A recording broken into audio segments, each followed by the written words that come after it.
આજે છે ને તમને બતાવવાની છે જર્મનીના ટ્રેન સ્ટેશનની ભૂગર્ભમાં હાલતી સિસ્ટમ. મિત્રો અહીંયા બહુ એન્ટિક હાલે, અહીંયા જમીનની અંદર ટ્રેન હાલે, એની અંદર ટ્રેન હાલે ને એની નીચે પાછી ટ્રેનો હાલે. અહીંયા એન્ટિક કામ છે. એટલે છે ને આને છે ને જર્મનીના રેલવે સ્ટેશન કેવા હોય છે, આ છે ને એક લોકલ ટાઈપનું છે, આપણે કેમ બોમ્બેમાં હોય એ રીતનું જ છે. એટલે આજે તમને બતાવવાનું છે કે ટ્રેન સ્ટેશન કેવા હોય ને અહીંયા કઈ રીતના બધું ચાલતું હોય એમ વર્ક. ચાલો બતાવીએ. ટ્રેન સ્ટેશન અહીંયા બહુ સારા હોય, બતાવો એકવાર. જો મસ્ત છે. તો જો તમને છે ને પહેલા આ બતાવી દઉં કે અહીંયા છે ને આવી રીતના બોર્ડ મારેલા હોય કે કઈ ટ્રેન ક્યાં આવવાની છે, કેમ કે અહીંયા છે ને કંઈક 40 નંબર સુધીના છે પ્લેટફોર્મ, એટલા માટે. હવે ચાલો આપણે બતાવીએ ટ્રેન સ્ટેશન. મિત્રો અહીં નવીન નથી, એ તો આપણી ને છે પાછું. જો આ છે ને આખું ટ્રેન સ્ટેશન છે અને અહીંયા જો તમને અહીંયા છે ને આ બધું અત્યારે તો અડધું કામ બી ચાલે છે અહીંયા, બટ અહીંયા છે ને નોર્મલી તમારી કેવી કે તમે જે મંથલી ટિકિટ લીધી હોય ને એ બધી ટ્રેન ચાલતી હોય.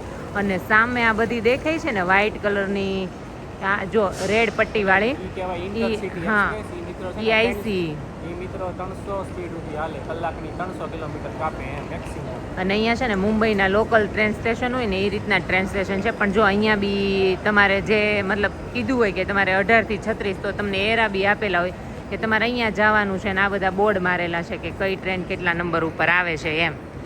અને જો મિત્રો આટલી કંઈક મસ્ત ટ્રેન સ્ટેશનની વ્યવસ્થા છે. ચાલો આપણે ભૂગર્ભમાં ક્યાં ટ્રેન ચાલે છે ને એ આપણે બતાવીએ કે અંદર કઈ રીતે ચાલે છે ને અંદર બી કઈ રીતના વ્યવસ્થા હોય છે એમ.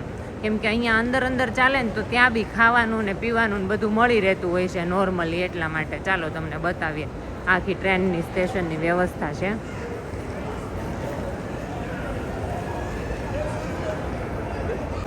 જો અહીંયા છે ને બોર્ડ મારેલા છે કે તમારે અહીંયા આપણે આરઈઆરબીમાં આવ્યા હોય, તમારે એસ-બાનમાં જવું, યુ-બાનમાં જવું, તો અહીંયા એક આવી રીતના બોર્ડ મારેલા હોય. હવે આપણે જવાનું છે હમણાં. જો આ એસ-બાન અને યુ-બાનનું સ્ટેશન છે. આ છે ને આખું અંદર જવાનું છે. અમે આ 1 કે 2 માળ જેટલું હશે, હા 2 માળ જેટલું અંદર જવાનું. ને અહીંયા છે ને સ્ટેશનનું બધું બોર્ડ બી મારેલું હોય. જો અમે છે ને નીચે પહોંચી ગયા છીએ. હજી આ 2 માળ તો ઉતરા, હજી અમારે ઉતરવાનું છે. આ એસ-બાનું સ્ટેશન નથી આવ્યું. હા એસ-બાન એટલે મિત્રો થાય સિટી ટ્રેન, અહીંની સિટી ટ્રેન, એ હાલે 4 માળ નીચે. હા બધી સાઈડ મસ્ત વ્યવસ્થા હોય છે, અંદર બી મતલબ ખાવાની ને બધી. તો 2 માળ તો ઉતરી ગયા હતા, હજી આપણે પાછા કમસે કમ 2 માળ ઉતરવી છે. અને મિત્રો આ છે એસ-બાનનું સ્ટેશન, જે કહેવાય સિટી ટ્રેન.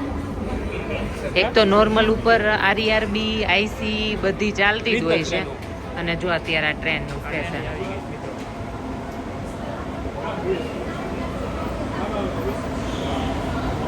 અહીંયા બી છે ને બધા બોર્ડ મારેલા હોય છે, કઈ ટ્રેન ક્યારે આવશે ને કઈ રીતના છે. જો આ ટ્રેન જતી બી રહે.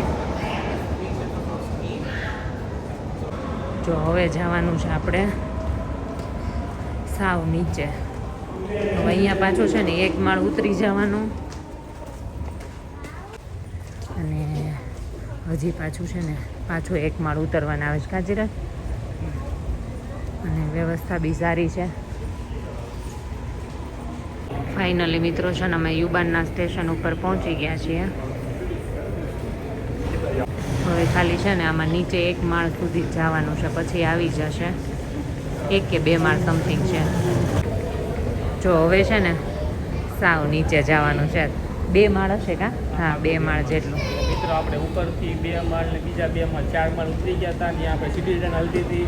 અને હજી મિત્રો આપણે 2 માળ અહીંયા નીચે જમીનની અંદર ઉતરાશે. આ મિત્રો હાલે અંડર ટ્રેન એમ કે જમીનની નીચે ચાલે એમ. હા અને સ્ટેશન બી જો આવા હોય છે. મિત્રો આ ટ્રેનોના કલર અલગ હોય. ઉપર તમે જોઈએ તે રબત લીલી લાલ એવા કલર હોય. અને અહીંયા દૂધિયા કલર છે અંડર ટ્રેન. જો કંઈક આવા છે સ્ટેશન જર્મનીના. આ છે ફાઇનલી મિત્રો જો ભૂગર્ભમાં હાલતી ટ્રેન. તો મિત્રો છે ને ફાઇનલી જો આ છે ને તમને બતાવી દીધું કે આ રીતના છે ને 5-6 માળ જેવું નીચે ઉતરી ગયા. એ રીતના આખી સિસ્ટમ હાલે છે અહીંયા. અને છે ને વ્યવસ્થા બી બહુ સરસ કરેલી છે અને ચોખ્ખાઈ બી એટલી છે એમ. ફાઇનલી જો ટ્રેન આવી ગઈ છે. હા અહીંયા ટ્રેનનું કનેક્શન બી બહુ સારું હોય છે સાચી વાત 10 મિનિટે મિત્રો આવ્યા જ રાખે આખો દી. મિત્રો જો ટ્રેન છે ને અંદરથી આવી દેખાય છે, આખી ટ્રેન છે. તો મિત્રો વિડીયો કેવો લાગ્યો પ્લીઝ લાઈક કરજો, શેર કરજો અને કમેન્ટ કરવાનું તો ભૂલતા જ નહીં. મળીએ નેક્સ્ટ વિડીયોમાં.